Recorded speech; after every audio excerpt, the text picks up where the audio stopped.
So, good afternoon, everybody. I'm here to talk about the psychology of short-term trading. And quite often we talk about trading strategies, whether it be scaling in, scaling out, trying to achieve zero-cost trades. But really, when we look at short-term trading, or what I would call jobbing or scalping, these strategies don't really come into play. So what effectively are we talking about when we look at short-term trading? Well, we're looking at taking profits and indeed cutting our losses out in very short periods of time, or looking at relatively small targets for our profitability. These decisions are going to be coming at us thick and fast. And, sometimes we're using minor or even major levels, to act as triggers for some of these decisions. The problem being, we don't get the chance to put our protection levels into the system, i.e. from an order management perspective, we're doing everything on the fly. The market's moving around and it's up to us to press that button to get in or out of trades. And this makes it even harder because you're not relying on a system to take you out of a trade when it goes wrong.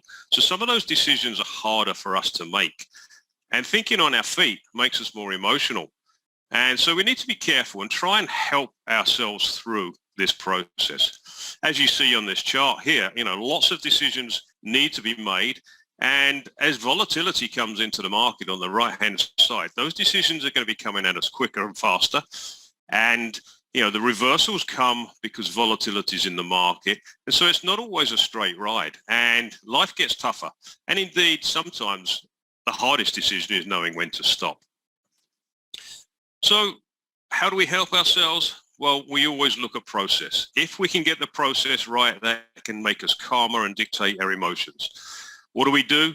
In my opinion, let's look at what the market's doing. Even though we're talking very, very short-term trading, it's always better to trade with a theme behind. It gives you more confidence when you're putting some of these trades on, and it may help you understand when some of them go wrong, when you need to get out quickly. So we'll always choose a product that we like, we're familiar with when we're doing intraday trading. In this instance, I'm just going to look at sterling versus the dollar as an example. But if it's a euro dollar or an indices or whatever that you stick to because you understand and you feel you understand liquidity and some of the movements, then that's the way to go. The other key issue is to make sure you get your levels of risk right. When you're doing binary in-out trades, you're generally not going to change your level of risk per trade. And what you need to make sure is that you're not under-leveraged, because then your decisions feel a lot less workable for you.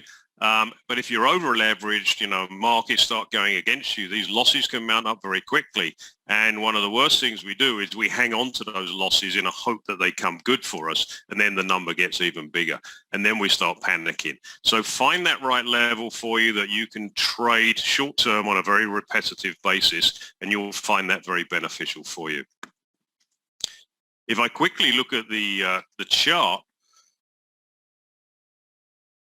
a couple of other things that I would recommend: still do your preparation in terms of understanding all the important levels in the marketplace that you're going to be trading in. In this instance, it's the sterling dollar trade. We're looking short term, so we look short term back at the previous sessions. They may have been in Asia. As we see here, Asia, what we've got is the highs and lows of that Asia trading session. They will be relevant to your trading session. The next thing you should do is look forward. What else can happen in that day? And as we see here, further on in the day that we're looking at, there's a US non-farm payroll number.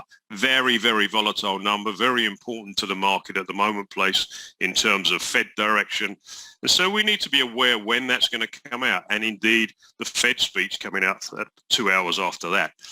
That could introduce new volatility. That could change the dynamics of the market. It could change the direction and your current views of where that market's going. So let's be aware of these things. And if it's come down to having a post-it note on your screen that's useful to you, then please do it. I've put there the major levels as well, because as volatility comes into the market and we start breaking these minor levels, we need to be aware of where these numbers are, because we could be trying to buy just as we come up against a heavy resistance level. And if we do that, that's our own fault, because we're just not aware of these. Again, sometimes just a simple post-it note can help you. So as we look here again, exactly the same chart, just a couple of other things I want to draw your attention to. We've got nice, slow, rangy trades in Asia. That's generally the case, less volatility because there's less liquidity, fewer players.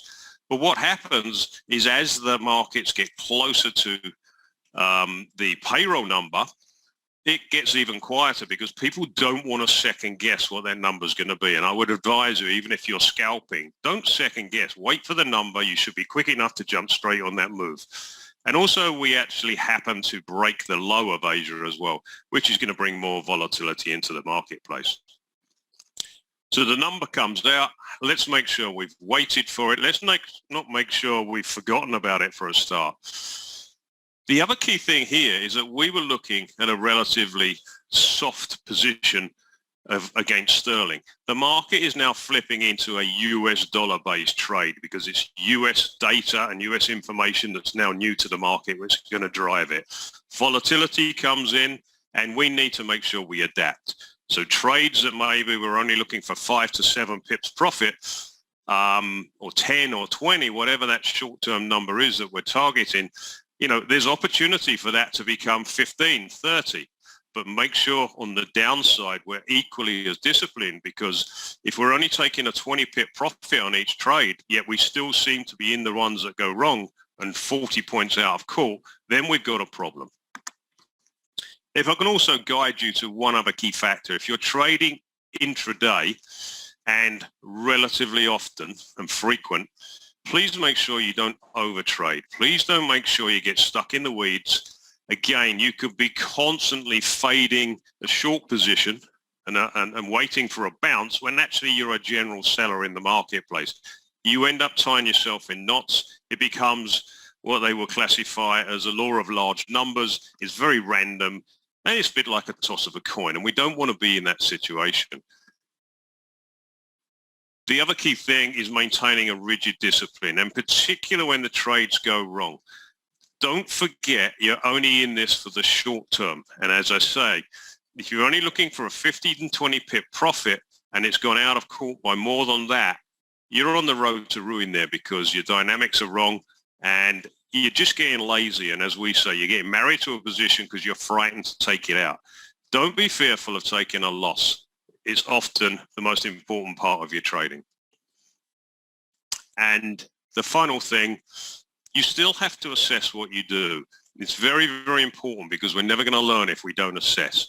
So one of the key things I would suggest here, and you can only do that when you're square really, is at the end of each day, have a very, very quick look at the type of trading you've done, see whether there's a pattern in there, and maybe even if it's a simple case of adding up all your profits and adding up all your losses. And you could work out that over a series of 30 trades, you've got 20 right and 10 wrong, but you're still losing money. Then you quickly add up that you're taking profit every 10 ticks and you're taking a loss every 15. And that's where your trouble starts brewing. So be very disciplined, but do that analysis and it may well help you. I hope that helps you, and I'll see you in a couple of weeks' time.